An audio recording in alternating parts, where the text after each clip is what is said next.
ஆண்டவரும் உலக இரட்சகருமாகிய இயேசு கிறிஸ்துவின் இனிய நாமத்தில் யாவருக்கும் என் அன்பின் வாழ்த்துக்கள்.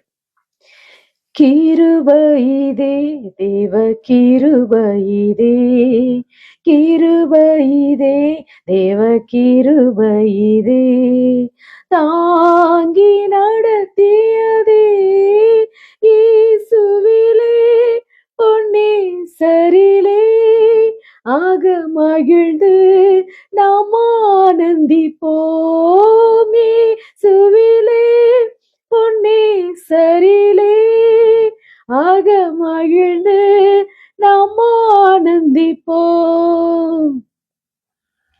ஆருயிரன்பர ஏங்களுடனே ஜீவிய பாதையிலே ஈசுவர, ஆருயிரன்பர ஏங்களுடனே ஜீவிய பாதையிலே ஈசுவர, அனுதினமோ வழி நடந்தே அவரது நாமத்தில் காத்தனரே, அனுதினமும் வழி நடந்தே அவரது நாமத்தை காத்தனரே, கிருபையிதே தேவ கிருபையிதே, கிருபையிதே தேவ கிருபையிதே, தாங்கி நடத்தியதே இயேசுவிலே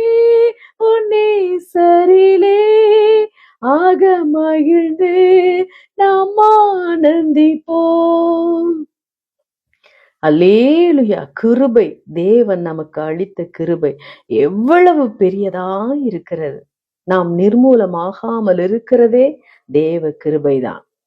தேவன் நமக்கு கொடுக்கிற ஒவ்வொரு வாக்குத்தத்தத்தையும் பெற்றுக்கொள்ள வேண்டுமானாலும், நாம் தேவனுடைய பிள்ளைகளாய் ஜீவிக்க வேண்டுமானாலும், இயேசு கிறிஸ்துவின் கிருபை நமக்கு ரொம்ப முக்கியம் என்பதை மறந்து விடாதீர்கள். தேவனுடைய கிருபை இன்று நம் மத்தியில் இல்லாது இருக்குமானால், நாம் வாழ்ந்து கொண்டிருக்கிற இடத்திலே ஜீவனோடு இருக்க முடியாது என்பதை மறந்து விடாதீர்கள். ஆகவேதான் பரிசுத்த ஆவியின் மூலமாய் கர்த்தர் இப்படியாக எழுதுகிறார். 1 கொரிந்தியர் 15:10 மற்றும் புலம்பல் 3:22 சொல்லுகிறது, நாம் நிர்மூலமாகாமல் இருக்கிறது கர்த்தருடைய கிருபையே. மேலும் பாவத்தில் வாழ்ந்து கொண்டிருக்கிற நாம் மெய்யான ரட்சிப்புக்குள்ளாக கடந்து வர வேண்டுமானால் கர்த்தருடைய கிருபை மிகவும் அவசியம் என்று எபேசியர் 2:5 மற்றும் 2:8 நமக்கு வெளிப்படுத்துகிறது. மலைகள் விலகினாலும் பர்வதங்கள் நிலை பெயர்ந்தாலும் என் கிருபை உன்னை விட்டு விலகாமலும் என் சமாதானத்தின் உடன்படிக்கை நிலை பெயராமலும் இருக்கும் என்று கர்த்தர் உன்மேல் மனதுருகிற கர்த்தர் சொல்லுகிறார். ஏசாயா 54:10. இத்தகைய கிருபையின் அவசியத்தை தேவ மனுஷனாகிய மோசே நன்றாக அறிந்திருந்தார். எப்படி என்றால், தேவனுடைய கிருபையினாலே எல்லாவற்றையும் பெற்றுக்கொள்ள முடியும் என்பதை உணர்ந்து கொண்டார். ஆகவேதான் தம்முடைய ஜனங்களை, அதாவது 6 லட்சத்துக்கு மேற்பட்ட ஜனங்களை ஒன்றுமில்லாத இடத்திலே செழிப்பாக நடத்த முடிந்தது. அது மாத்திரமல்ல, யாத்ராகமம் 33ஆம் அதிகாரத்தில் வாசிக்கும் போது மோசே தேவ கிருபையின் மூலமாக தம்மையும் தன்னுடைய ஜனங்களையும் விசேஷித்தவர்களாக கர்த்தருடைய பார்வையிலும் மற்ற ஜனங்களுக்கு முன்பாக மாற்றினார் என்று பார்க்கிறோம்.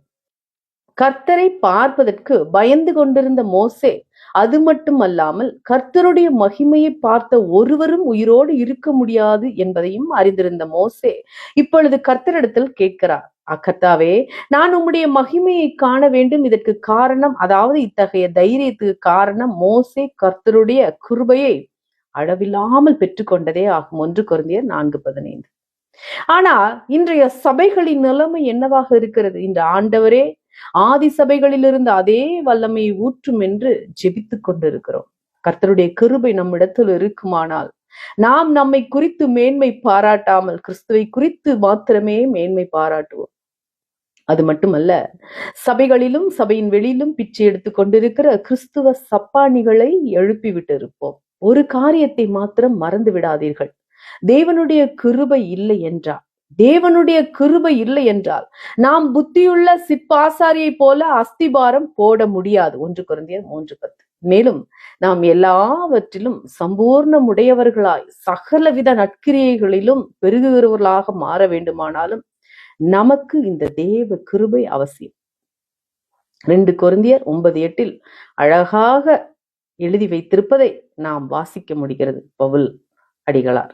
இத்தகைய கிருபையை பெற்றுக்கொண்ட பவுல் எழுதுகிறார், கர்த்தருடைய கிருபையினாலே தாயின் வயிற்றிலிருந்து பிரித்தெடுக்கப்பட்டு அவருடைய ஊழியத்தை செய்யும்படியாக அழைக்கப்பட்டேன். கலாத்தியர் 1:15. மேலும் எபேசியர் 3:7 இந்த கிருபையின் மூலமாகத்தான் நான் கர்த்தருடைய முழு நேர ஊழியக்காரனாக மாறினேன் என்கிறார். நாம் நிர்மூலமாகாதிருக்கிறது கர்த்தருடைய கிருபையே. அவருடைய இரக்கங்களுக்கு முடிவே இல்லை, அவைகள் காலை தோறும் புதியவைகள். உமது உண்மை பெரியதாயிருக்கிறது. புலம்பல் 3:22-23. தேவன் தாமே இந்த வார்த்தைகளின் மூலம் ஒவ்வொருவரையும் ஆசீர்வதிப்பாராக. நீங்கள் ஆசீர்வதிக்கப்பட்டவர்கள். அல்லேலூயா. Price God. ஆமென்.